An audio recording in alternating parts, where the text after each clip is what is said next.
welcome to the Astro Forecast for the week of January 30th to February 5th.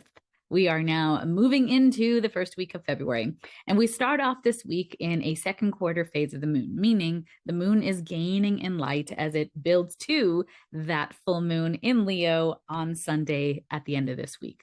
So we're going to feel the energy starting to come back into the collective. All of the planets are moving forward now. Momentum is really gaining strength. But this week, we actually have two major aspects that are kind of in conflict, if you will, or is going to be bringing up our ego. So I'm going to just preface this week with, it's going to be really important for you to be grounded and to be doing your healing work, because you are going to be triggered. This is like a week of, if I could label this week a theme, it would be triggers ahead. So be careful with what is coming, and it's bringing up something here, right? I always sort of say to my clients where they're like, you know what, it would be better if he just acknowledged. And I was like, it doesn't already change what's here. I mean, yes, an acknowledgement can make you feel a little better, but it's not changing what happened, right? What happened is already sitting here. It's already created a pattern within yourself. So what's going to be coming up here from the collective is going to be triggerings of these patterns coming up this week. And in ways that you feel like maybe you feel small, maybe you feel like it's hurting your feelings, right? That's the full moon in Leo. Leo is about our gifts and talents and your creativity, your self-expression, our children, that all falls within that sort of that Leo house. And Leo is about that. What is your unique voice? What is your unique skill set that is coming out to be of service in the world, right? And we bring that to humanity, which is Aquarius, the opposite of the sign, that we are now doing that for the collective and we all rise together, right? So that is going to be the theme of this week. Where's your ego? Is it in check? And what's triggering your ego? Our ego just is our individual identity. This is who I am. That's my ego, right? That's it.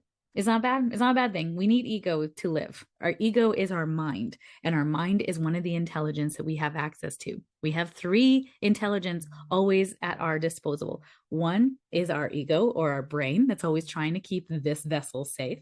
Then the second one is our body, right? We have our body's intelligence that's always telling us when it's hungry, when it doesn't feel good. That's why we sort of say somatic, right? We feel it in the body. Emotions come up in the body first. Your nervous system is always telling you if you feel safe or not. That goes through the body.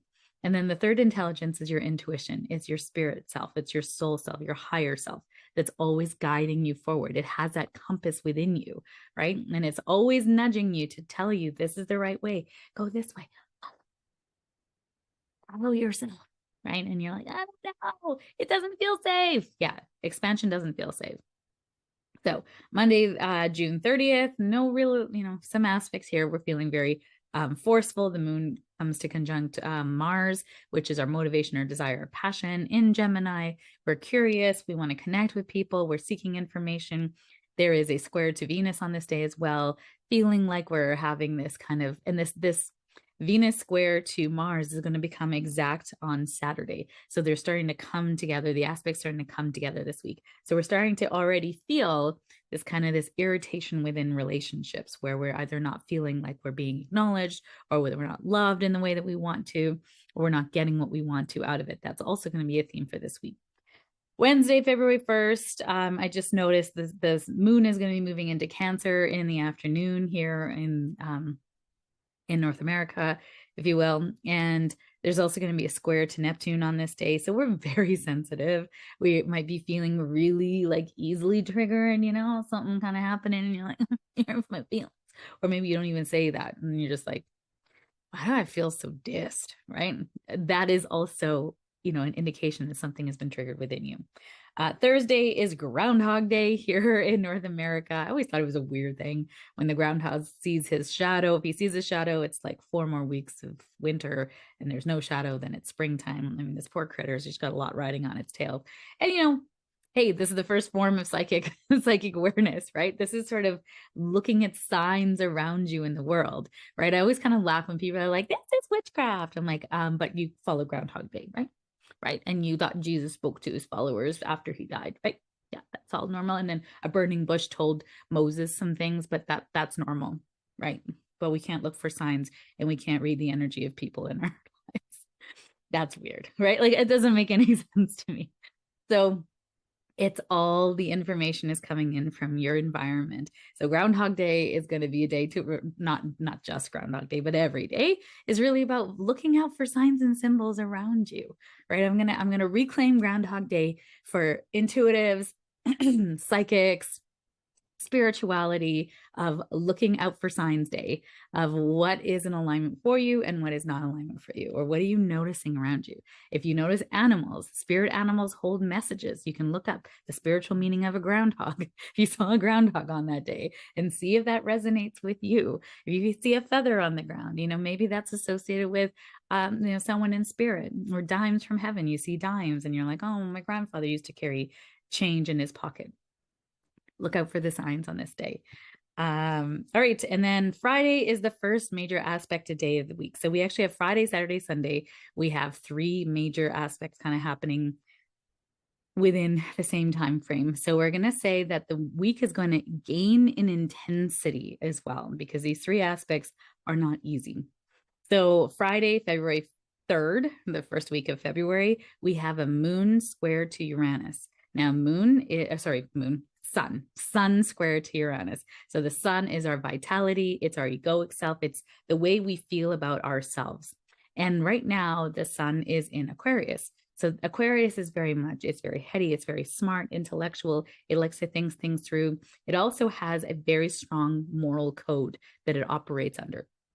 And Aquarius is also for the collective, humanity, charities, fighting for the downtrodden. Like that is Aquarius. And then the square to Uranus is actually rules Aquarius, which is interesting that there's a square here. And that is about individualism. It's about breaking up the old. It's the great awakener, right? It's the god of change and chaos. And it's trying to change up what has been stagnant. So anything that is stagnant is going to be triggered. Anything that's stagnant is going to be poked. If your relationship isn't going anywhere, if your job isn't going anywhere. I was just at the gym today and I overheard a couple ladies in the sauna talking about they were so scared to change their jobs because they had invested so much time, school, money, all the things into being in the jobs that they are, but it didn't make them happy. And it really took everything in me to go, you know what? There's a full moon coming up and it's gonna really push you into some change there. I couldn't really say anything. I wasn't invited into the conversation, number one. But really it was like, okay. You know what? I know life is gonna hand them what they need to. They don't need to hear from me. But even that's what's going to be happening for the collective during this Friday, February 3rd, and into Saturday, Sunday, Monday, because those two, the sun is only moving a degree per day, and Uranus is also very, very, very slow. So they're going to be an aspect into the full moon as well. So this is about instability, unexpected events. This could be car and computer malfunctions as well. So if you have anything big happening on this day, have some backups planned. If you're on Zoom and you're recording a big workshop, maybe have a few people recording the workshop so it's not just on you. Outbursts from other people, feeling restricted, restless, can be arguments with this. Stagnation will be upgraded is what I wrote here. A really important thing, this is sort of the quickening as well. Uranus moves fast and it's erratic. So it's going to be fast jumps forward in our evolution. And, this week is going to feel like it stops and starts, or it goes really fast and it slows down. And you're like, what is happening to time? Uranus, Aquarius, time is an illusion. But as we are in 3D, time is real. Like we have to grow. We have finite endings. Otherwise, we'd be like, do that another day. No, there's a reason why we have that constraint in this lifetime. Uranus and Aquarius do not like constraints. So really important to have this week in your toolkit an open mind, flexibility, positive changes coming in from you, not being from outside, right? Uranus is trying to change things that you are refusing to change. So to be proactive, what can you change now? What can you offer as an opportunity to do things differently? That's actually my motto for this year, is doing things differently. My word of the year is different. I'm doing things differently this year. And it's really interesting because as I'm faced with doing things a certain way that I've always done, I'm like, how could I do this differently? How could I see this differently? And it's been really exciting, I have to say, because it's like I'm changing things up. You know what? I'm totally doing things differently. And it's really been opening my eyes to some really wonderful ways to do things, but also not such wonderful things to do, right? Like I went to a restaurant the other day and I tried something new that I've never tried before. And it was very disappointing, or I hadn't tried it in like a lot of years, 30 years. I was the keg. And I was so disappointed.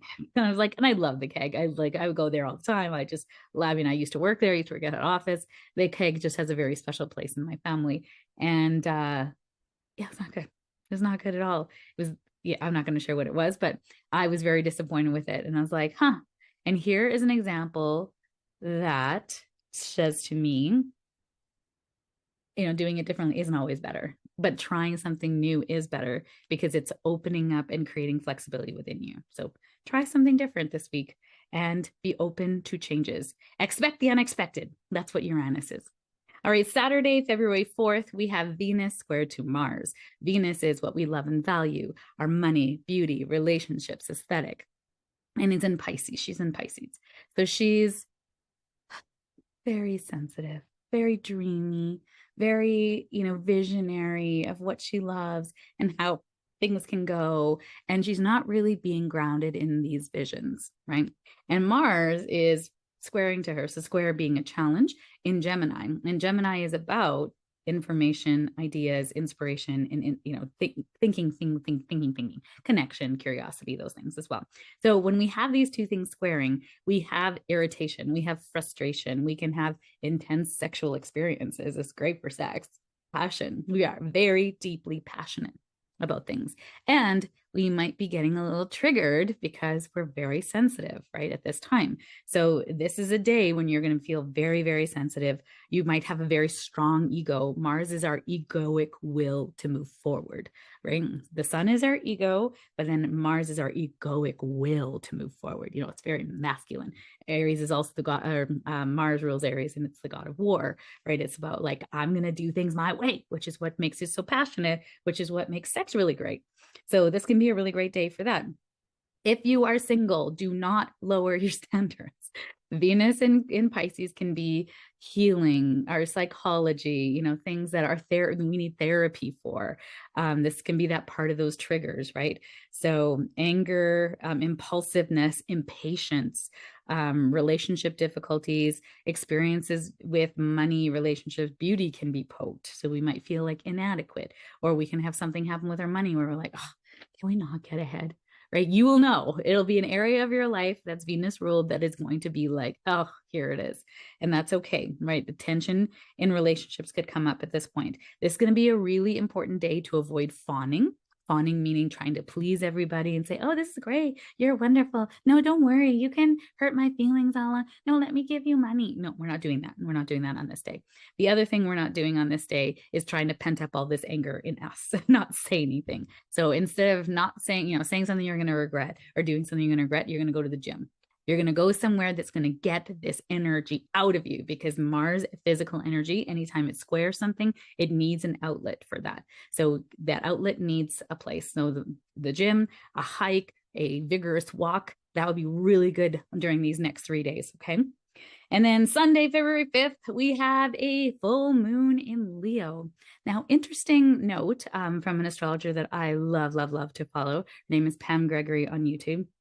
And Pam pointed out that this is the fifth of 7 full moons at the 16th degree of a sign.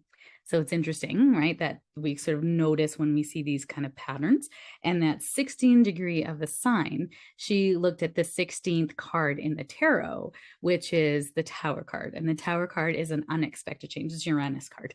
It's unexpected change, right? Something is moving out of your life because you did not want to move it. And it feels devastating, right? It's like an avalanche. But really, before the avalanche, we see these fissures, we see these, we know that something's not right, but we're not trusting ourselves. We're not trusting our intuition. And then boom, everything kind of comes apart.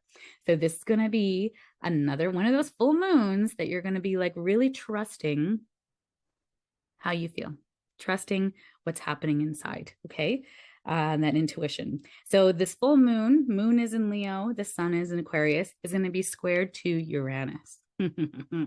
Right? So, because that moon square to Uranus is going to be in play. So, this full moon is about shining a light on your leadership, on where you have a unique gift and talent that you can use into the world. And maybe where have you been shirking those, unique soul purpose gifts? And where have you not been wanting to step into your full authority because you're scared of what people will think, or you're scared of whatever name, put insert here, whatever your excuse is. So, shining your light, helping others, can feel restless. And what have you outgrown? Uranus is coming in here to cut away all the dead wood, right? It's no longer working. The moon is a sextile to Mars, and the sun is sextile or trine to Mars. So we have a lot of motivation at this time. We're feeling very fired up to get going on something. This energy can also feel like we got to hurry up. We're running out of time. This feeling of like, there's not enough time. It's not enough time. Again, time is so relevant with this Uranus energy. And there's wonderful relationships coming in here. There's going to be some really dynamic, eclectic relationships coming in here to help and support you.